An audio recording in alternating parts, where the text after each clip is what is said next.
Assalamualaikum warahmatullahi wabarakatuh. Selamat pagi, salam sejahtera bagi kita semua. Selamat datang di mata kuliah dasar konversi energi.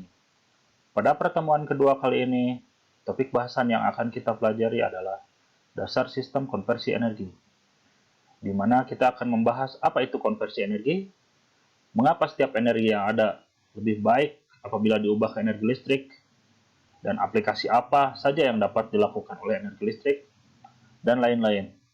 Ini akan kita bahas pada pertemuan kita kali ini.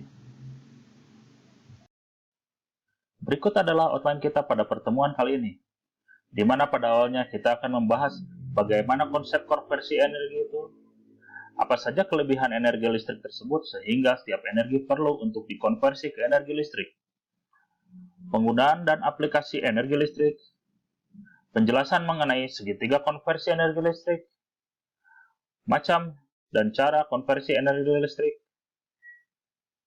proses penyaluran tenaga listrik itu seperti apa nantinya, dan sumber-sumber energi apa saja yang dapat dikonversi menjadi energi listrik. Oke, sekarang saya akan mencoba menjelaskan tentang konsep konversi energi. Energi itu apa sih? Energi dapat didefinisikan sebagai kemampuan untuk melakukan kerja. Oleh karena itu, sifat dan bentuk energi dapat berbeda sesuai dengan fungsinya dan sesuai dengan apa penyebab terjadinya. Di antara energi yang kita ketahui antara lain adalah energi kinetik, ada energi potensial, energi termal, energi kimia, energi nuklir, energi listrik, dan energi elektromagnetik. Energi dapat saling dikonversikan secara langsung ataupun tidak langsung. Panas pada benda atau energi kalor itu dapat terjadi sebagai akibat dari gesekan oleh gerakan benda. Atau panas pada benda juga dapat terjadi akibat adanya listrik yang dialirkan. Itu adalah merupakan proses konversi energi secara langsung. Sedangkan energi listrik pada generator, baik itu dinamo atau alternator, asalnya adalah energi dari minyak, batu bara yang dibakar atau energi termis ya, dirubah menjadi energi kinetik pada motor bakar atau turbin, sehingga turbin berputar, sehingga menyebabkan adanya rotasi dan energi kinetik. Berikutnya oleh dinamo atau generator diubah menjadi energi listrik. Itu merupakan proses konversi energi yang tidak langsung. Nah, pada pembahasan kuliah kita kali ini, yang akan dibahas adalah mengenai konversi dari energi lain ke energi listrik yang dapat dilakukan melalui beberapa cara. Lalu kenapa harus diubah ke energi listrik? Itu akan dijelaskan pada slide selanjutnya. Energi listrik sendiri mempunyai beberapa kelebihan dibanding energi yang lain. Ini yang mengakibatkan mengapa energi lain itu lebih baik diubah saja ke energi listrik. Di antara dari kelebihan itu adalah yang pertama, energi listrik lebih mudah untuk disalurkan karena hanya membutuhkan sebuah bahan konduktor untuk menyalurkan, berbeda dengan energi lain yang sulit untuk disalurkan. Yang kedua, energi listrik lebih mudah didistribusikan ke daerah yang lebih luas.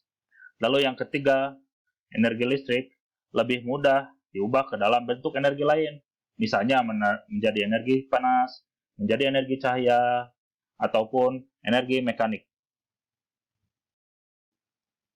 Berikut merupakan beberapa penggunaan energi listrik yang biasa dipakai di lingkungan sekitar kita.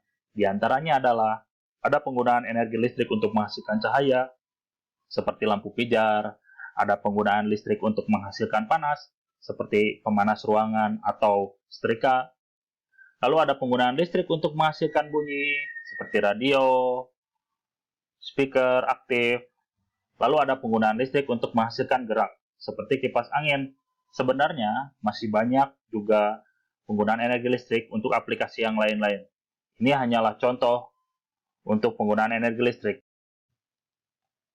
Oke, ini merupakan segitiga konversi energi listrik, di mana dapat kita lihat ada 3 perubahan yang dapat dilakukan oleh energi listrik. Di antaranya adalah energi listrik menjadi energi mekanis, yang biasanya kita menggunakan motor listrik. Lalu selanjutnya, energi mekanis menjadi energi listrik, di mana alat yang mengubahnya bernama generator listrik. Di mana sistem energi terbarukan untuk menghasilkan energi listrik banyak menggunakan alat tersebut, generator. Lalu yang terakhir, konversi listrik ke listrik, yaitu ada dua macam. Yang pertama, konversi listrik bertegangan rendah menjadi listrik bertegangan tinggi, atau sebaliknya, menggunakan trafo atau konverter. Lalu yang kedua, konversi listrik arus searah menjadi listrik arus bolak-balik, atau sebaliknya, menggunakan inverter atau mutator. Nah, pada topik bahasan kali ini, kita hanya akan berfokus pada konversi energi mekanik dan energi lainnya ke konversi energi listrik. Oke, karena kita akan berfokus pada konversi menjadi energi listrik, berikut merupakan berbagai cara konversi dari energi lainnya menjadi energi listrik. Di antaranya yang akan kita bahas adalah ada konversi energi mekanis menjadi energi listrik, di mana pada contoh kita kali ini akan menggunakan generator DC. Lalu yang kedua ada konversi energi panas menjadi energi listrik. Kita akan mencontohkannya dengan aplikasi termoelektrik. Yang ketiga ada konversi energi cahaya menjadi energi listrik. Kita contohkan dengan solar cell atau sel surya. Lalu yang ketiga ada energi kimia menjadi energi listrik. Oke, yang pertama kita akan bahas adalah konversi energi mekanis menjadi energi listrik. Yang dalam kasus ini kita menggunakan contoh generator DC. Di sini, generator memiliki prinsip mengubah energi mekanis yang digerakkan atau diputarkan untuk diubah menjadi energi listrik, di mana cara kerja generator sendiri dapat kita lihat di dalam gambar ini. Generator modern sendiri bekerja berdasarkan prinsip induksi elektromagnetik yang ditemukan oleh Michael Faraday pada tahun 1831 sampai 1832. Faraday menemukan bahwa aliran muatan listrik di atas dapat diinduksi dengan menggerakkan konduktor listrik, seperti kawat yang berisi muatan listrik yang ada di medan magnet, di antara medan magnet. Gerakan ini menciptakan perbedaan tegangan antara dua ujung kawat atau konduktor listrik. Dengan begitu, menyebabkan muatan listrik mengalir, sehingga menghasilkan arus listrik. Di dalam gambar ini sendiri, terdapat 4 kumparan, yaitu kumparan A, B, C, dan D, yang diletakkan antara dua magnet, medan magnet utara dan selatan. Kedua ujung kumparan dihubungkan dengan slip ring, ada ring A dan ring B, dan ketika kumparan ini berputar, maka arus induksi akan melalui beban R. Beban R ini. Untuk lebih jelasnya mengenai aplikasi hukum Faraday akan dijelaskan lebih lanjut di mata kuliah Fisika 2 mengenai listrik dan magnet. Selanjutnya adalah mengkonversi energi panas menjadi energi listrik. Di sini kita akan mencoba mencontohkan dengan termoelektrik. Fenomena termoelektrik pertama kali ditemukan oleh ilmuwan Jerman Thomas Johann Seebeck di tahun 1821. Ia menghubungkan tembaga dan besi dalam sebuah rangkaian di antara kedua logam tersebut, lalu diletakkan jarum kompas. Ketika sisi logam tersebut dipanaskan, jarum kompas ternyata bergerak, itu berarti menandakan ada medan magnet. Belakangan diketahui hal ini terjadi karena aliran listrik yang terjadi bila pada logam menimbulkan medan magnet. Medan magnet inilah yang menggerakkan jarum kompas. Fenomena tersebut kemudian dikenal dengan efek Seebeck. Dari efek Seebeck ini, maka ditemukan suatu alat yang mengkonversi energi termal menjadi energi listrik, maupun sebaliknya, yang kebanyakan orang menamakannya dengan Peltier. Ini adalah gambar dari Peltier, atau elemen panas dingin. Prinsip kerja dari termoelektrik sendiri adalah dengan berdasarkan efek Seebeck, yaitu jika ada dua buah logam atau semikonduktor yang berbeda jenis, disambungkan salah satu ujungnya, kemudian diberikan suhu yang berbeda pada sambungan, maka terjadi perbedaan tegangan pada ujung yang satu dengan ujung yang lainnya. Sebagai penjelasan, kita akan lihat di gambar ini. Di contoh dua gambar ini, kita lihat ada dua tipe semikonduktor atau logam juga bisa. Yang satu adalah semikonduktor tipe N, yang satu adalah semikonduktor tipe P. Ketika dalam kondisi normal, misalnya dalam kondisi normal tuh ini tidak diberi suhu dingin, ini tidak diberi suhu panas gitu ya. Nah, si N ini, si elektron yang ada di tipe N ini, dia tidak bergerak, diam aja gitu di sini. Begitupun si hole juga gitu. Sedangkan ketika bagian bawahnya kita kasih suhu yang dingin, sedangkan di bagian atasnya kita beri suhu yang sebaliknya atau suhu panas, maka efek Seebeck ini bekerja ya. Bekerja yaitu si elektron yang ada tipe N ini pasti akan loncat nih ke daerah tipe P. Begitupun yang tipe P juga nanti akan mendekati, sehingga nanti akan muter terus nih ke sini nih si elektronnya itu. Nah, ini dia nanti akan mengakibatkan muatan listrik, sehingga terjadilah arus listrik ya tadi, arus listrik yang tadi saya bilang. Ini adalah contoh dari cara kerja termoelektrik. Nah, untuk selanjutnya adalah bagaimana cara untuk mengkonversi energi cahaya menjadi energi listrik. Nah, kita ambil contoh solar cell ya, solar cell. Kalian udah sering dengar kan apa itu solar cell. Nah, solar cell sendiri bekerja adalah ketika sinar matahari, ini kita contohnya nih, sinar matahari yang terdiri dari partikel yang sangat kecil, yaitu foton. Jadi sinar matahari ini mengeluarkan partikel kecil bernama foton ya, foton. Ketika bagian semikonduktornya ini terkena matahari, menghantam atom semikonduktor silikon sel surya, sehingga menimbulkan energi yang cukup besar untuk memisahkan elektron dari struktur atomnya. Elektron yang terpisah dan bermuatan negatif tersebut akan bebas bergerak pada daerah pita konduksi dari material semikonduktor. Atom yang kehilangan elektron tersebut akan terjadi kekosongan pada strukturnya. Kekosongan tersebut dinamakan dengan hole, dengan muatan positif. Ketika foton menghantam semikonduktor tersebut, maka akan menimbulkan energi yang mendorong elektron dan hole untuk bergerak ke arah yang berlawanan. Elektron akan bergerak menjauhi daerah negatif, sedangkan hole akan bergerak menjauhi daerah positif. Ketika diberikan sebuah beban berupa lampu maupun perangkat listrik lainnya di persimpangan positif dan negatif, ini maka akan menimbulkan arus listrik. Ini misalnya diberi lampu ya. Ini ketika ditabrakkan foton, maka dia akan menjauh dari sarangnya lah, ibaratnya dari sarangnya, dan akan memberikan muatan listrik atau arus listrik terhadap bebannya ini lampu. Nah, untuk selanjutnya adalah pengkonversian energi kimia menjadi energi listrik. Seperti kita ketahui adalah salah satu pengkonversian energi, contoh pengkonversian energi kimia menjadi energi listrik adalah baterai, baik itu berbentuk akumulator, aki, ataupun berbentuk baterai, batu baterai biasa gitu.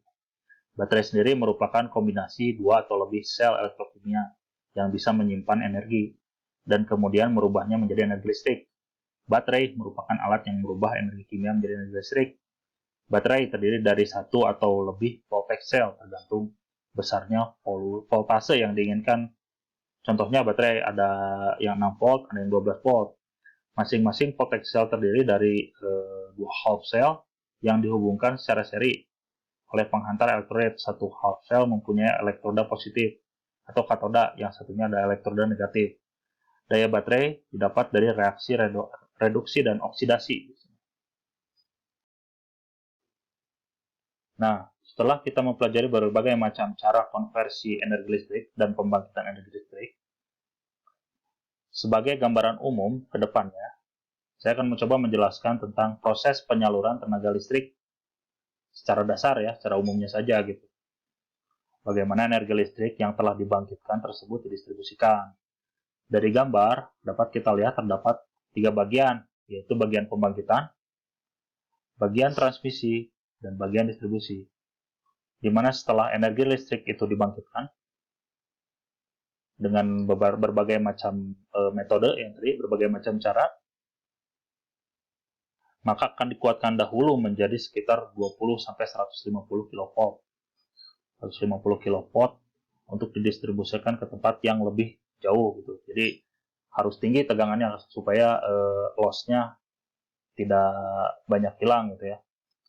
Setelah sampai ke tujuan, nah ini merupakan maka tabel dan ini dikecilkan lagi, lalu didistribusikan lagi ke dari tahun ke tahun yang membutuhkan. Ya. Biasanya ada industri, biasanya 10 tahun ada setiap rumah-rumah dan lain-lain ya. Di berbagai sektor, kita lihat sektor industri masih dominan ya dalam penggunaan kebutuhan energi listrik, rata-rata di atas 60%, paling tinggi 70% ya. Di tahun 2010, makin di sini makin naik ternyata industri.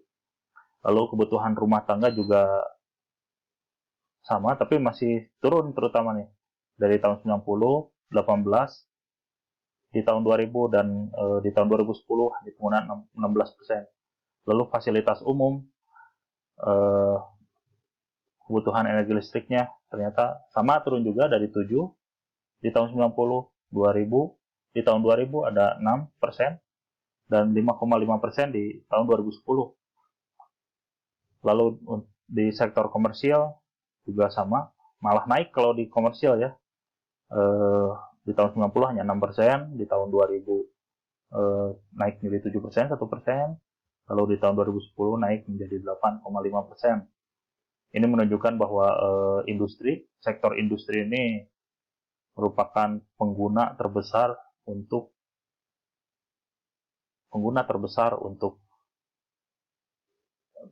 kebutuhan listrik ya, pengguna kebutuhan listrik terbesar gitu ya. Ini makanya tidak heran banyak industri-industri yang membuat pembangkit listrik sendiri ya. Contohnya ya beberapa perusahaan lah, tidak usah saya sebut. Mungkin seperti itu. Lalu ini adalah sumber-sumber energi yang dapat dikonversi menjadi energi listrik yang sampai sementara ini telah dilakukan, yaitu ada menggunakan air. Seperti kita ketahui ada PLTA ya, ada angin, ada biomasa atau dari kotoran-kotoran juga, atau limbah-limbah, lalu ada batu bara, matahari, dan minyak bumi. Di mana untuk penjelasan masing-masing konversi energi menggunakan sistem-sistem ini akan dibahas di pertemuan selanjutnya. Oke, sekian perkuliahan kali ini. Apabila ada pertanyaan, dapat disampaikan lewat forum dan grup WhatsApp. Mohon maaf apabila ada salah kata. Wassalamualaikum warahmatullahi wabarakatuh.